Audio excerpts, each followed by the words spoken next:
이 회사가 어떻게 되냐, 매출과 영업이익이 계속 뛰는 거야. 왜? 설비 투자를 많이 했고 목재도 많이 들어왔고 직원도 많이 뽑았으니까 매출과 영업이익이 뛰는 건 너무나도 당연해. 막 뛰어. 그러니까 막 매출과 영업이 뛰니까 어떻게 되냐, 이제 개인 투자자들이 와, 저 제주 회사 저기 하늘 끝까지 돈 존나게 잘 번다. 와, 씨발 막. 그래 나중에 어떻게 되냐, 그 제주 회사 주식을 갖다가 어떻게 되냐, 연끌을 해서 산 거야. 소위 요즘 말로 연끌을 해서 산 거야. 내 아파트 담보로 해가지고 이 제주 회사를 몽창 사놓고 어떻게 되냐, 이걸 갖다 주식을 담보로 해가지고 미수로 해가지고 또 더 산 거야 아마.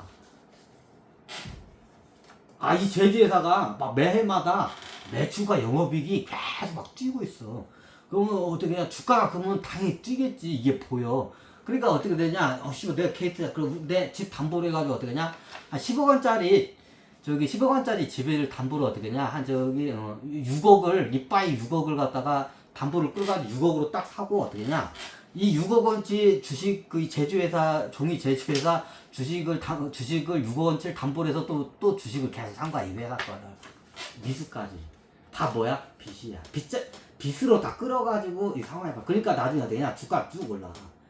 왜? 영업이익과 매출 들어가고 설비 투자를 더 한다고 하니까 그냥 설비 투자를 더 하겠습니다 발표하니까 어떻게 되냐, 개인 투자에 더 환호를 하는 거야. 설비 투자를 더 한다는 건 뭐야?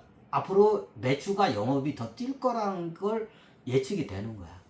근데 시장이라는 건 항상 어떻게 되냐, 예측대로 되지 않아. 근데 알고 봤더니 나만 이 제주에서만 그런 게 아니라 다른 제주에서도 똑같이 다 그렇게 했던 거야. 그러니까 나중에 어떠냐, 과잉 생산으로 돼. 과잉 생산.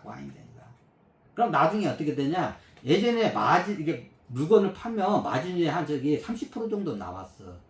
이걸 팔면 마진이 30% 나왔어. 근데 나중에 어떻게 되냐, 1%도 남기기 힘든 상황이 와. 그냥 원가라도 가져주십시오, 이런 상황이 돼.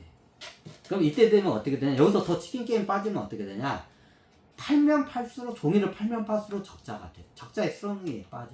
근데 이미 어떻게 되냐, 갚아야 할 어음 빚도 있고 12%짜리 회사채까지 발행을 했어. 그럼 이자는 계속 줘야 돼. 회사는 어떻게 해? 이자까지 주니까 어떻게 되냐, 계속 영업 적자에다가 어떻게 되냐, 회사 이자까지 주니까 적자가 어떻게 해? 적자의 늪에 빠지는 거야. 적자의 늪에 크게 빠지는 거야. 그럼 이게 3년 가면 어떻게 되냐, 걔도 안 들어와. 그럼 어떻게, 주가가 뚝 떨어져.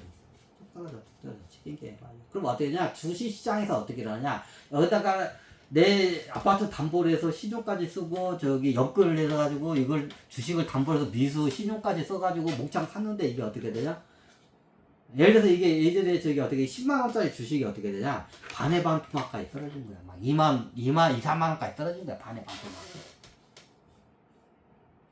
그럼 어떻게 되냐, 그 가는 과정에 이미 어떻게 되냐, 미수 쓴 애들이 나중에 반대 매매 맞으면서 물량이 막 쏟아져요. 그럼 어떻게 되냐, 시장에서는 패닉 현상이, 이때 사태가 이제 소요가 되는 거예요. 이게 사태 때 보통 이게 흐름이 그렇게 발생을 해. 그럼 뭐야, 이게 사태가 발생하는데 대부분 뒤를 보면 공통적인 특징이 뭐냐, 빚이야. 부채 폭탄이 터져. 치킨 게임을 해서 적자를 나고 장기 적자가 나면서 어떻게 되냐, 거의 자본 잠식까지 일어나. 그러면서 나중에 어떻게 되냐, 회사채가 나중에 개작살이다. 그러면서 나중에 어떻게 되냐, 이게 소문이 나면서 주가도 기관 애들이 먼저 던져. 그런 거 들으면. 그럼 나중에 개인은 제일 그 지옥까지 떨어져 있는 상태에서 그때 손절매. 이게 사태야, 이게. 뭐 사태가 발생하는 게 이게 때문에 그래. 그러다가 그래도 그때 도산한 회사들이 많이 생겨. 사태 때. 그 경영할 때 어떻게 되냐, 그거 조심해야 돼. 너무 무리하게 했다가 회사가 망하는 경우가 많아. 아유, 눈가리가 아파. 자, 그러면 12년 간격으로 한 번씩 와. 그럼 어떻게 되냐, 이게 멀쩡하고 회사가 잘하고 알토랑 회사도 이때가 되면 그 분위기에 의해서 되냐, 다 주저앉아. 쉽게 말하면 뱅크런 현상하고 똑같아. 멀쩡한 은행들도 뱅크런 때 잘못하면 망해. 주식도 똑같아. 이때 뚝 떨어져. 비상식적으로 멀쩡한 회사들.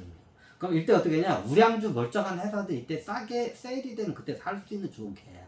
근데 이때 많이 도산을 해. 이게 도산을 돼. 이게 사태 투자야.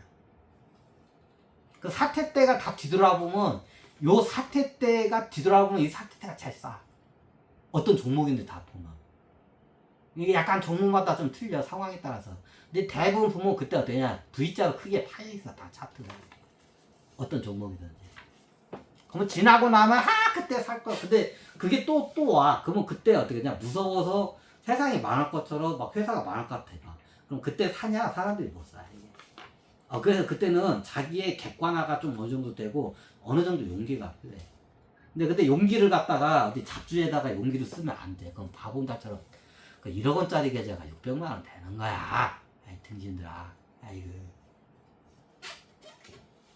그래서 이거 사태 분석을 해야 돼. 이게 사태 분석. 그럼 먼저 여러분들 내가 숙제를 내줄게. 나중에 내가 한번 해석을 해주기 예전에 한번 했긴 했어 내가. 했어. 내가 여러분한테 이제 숙제를 내줄게.